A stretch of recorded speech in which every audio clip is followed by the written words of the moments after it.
It's almost Christmas, and I still have so many projects I want to finish, so I decided I would do a variety of paintings that can help me de-stress and relax during this busy season, but also maybe some last-minute gift ideas or Christmas cards. I wanted to do something really loose and expressive. I started by just drawing 3 curved lines to create the center of my holly leaf, and then I created a point at the top with some curves going back into the center, and ended with a point at the bottom, and that's basically the shape of my leaf.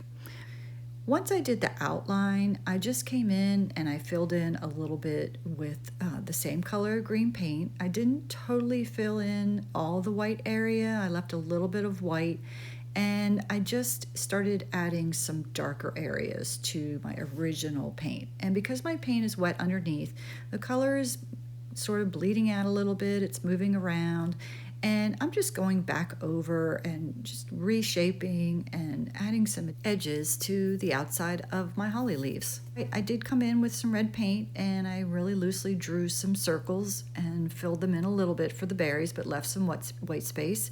And now I'm taking a large brush with some clean water, and I'm going over my holly leaves, and I'm pushing them just a little bit, just to pull some of that paint off and sort of soften the edges and give a more diffused look to my holly leaves. Because my paint is almost dry, I'm not damaging the leaves too much, and I'm not pulling too much color, but just a little bit just to soften it up. If you're new to my channel, welcome. I'm Kathleen, and I'm a teacher and an artist. I've been teaching art and design for over 30 years, and right now I work with aging adults, so a lot of my painting tutorials are geared towards total beginners, really simple subject, easy to sketch, relaxing, intuitive art pieces. So I took some green paint and added quite a bit of water, and I tapped my brush, and that's what gave me that spatter effect. And now I'm coming back in with some darker green, and my leaves underneath are dry, so I'm just adding really loosely some veins. I really enjoy doing very loose and expressive impressionist type of projects.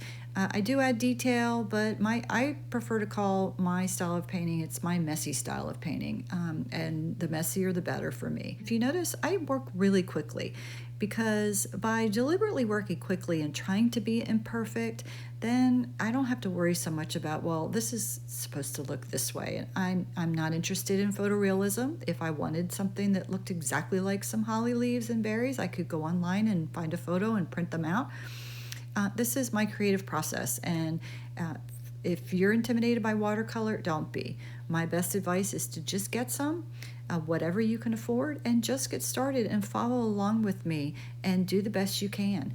Now I'm taking my brush and with a little bit of a darker green, and I'm painting some really quick, loose outlines to the outside of my holly leaves. I just really want to give it a little more definition, but I'm trying to be quick and really imperfect, just to stay with the look that I'm kind of going for. I'm doing the same thing with my berries. I'm just adding some red outlines to them, and if you notice, I'm even going outside a little bit of the berries, so that you can see some white, or you can even see some of the background underneath. And I'm taking some red paint that has some water in it, and I'm tapping on my brush. The last thing that I like to do is I love to work with ink, and so this is a really fine permanent marker. You could use a Sharpie marker. You just want to make sure that whatever kind of black marker you use, if you do go over it with paint, you want to make sure that it's waterproof. And this is waterproof, so I'm just really quickly, again, just like I did with my brush lines, is I'm really going for a sketchy look. I'm making quick marks. I'm even leaving some spaces in between, and this is more of a sketching process than really a really specific detailed drawing process. I even like to add multiple lines to the outside of my whatever it is I'm drawing, and here in the holly leaves. And I started doing this after I had created some art quilts, because I started making some free motion embroidery, and I would add multiple embroidery lines around the outside edges of my applique, and I really enjoyed that. So now I've been doing that with my paintings also. Now I'm just taking some gold paint, because I always say a project is never finished until it's got some sparkle to it. I love my sparkle and my gold and silver and glitter paints. And I'm just using really a dry brush technique. I don't have a lot of gold paint. The brand I'm using is Daniel Smith, and it comes in a tube, but you can find some less expensive versions in Michael's or Hobby Lobby. The other thing I like to do when I'm painting is I really like to rotate my painting as I work, but you have to figure out what works best for you and do it that way. Painting for me is more about the process than the end product. I paint because I love to paint, it's relaxing, and I know that it's good for my mental health.